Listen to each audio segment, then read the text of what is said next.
હવામાન વિભાગ દ્વારા આજના દિવસે એટલે કે તારીખ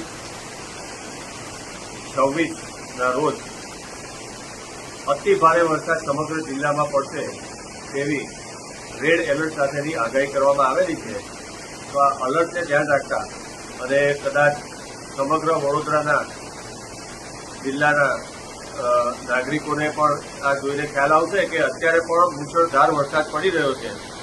તો મારી સમગ્ર વડોદરા જિલ્લા અને શહેરની જનતાને નમ્ર અપીલ છે કે કારણ વગર ઘરની બહાર નહીં નીકળવું જોઈએ અને ક્યુરિયોસિટીથી જિજ્ઞાસા વૃત્તિથી પણ પાણી જોવા કે એ રીતે બહાર નીકળવું એ જોખમ ભર્યું છે।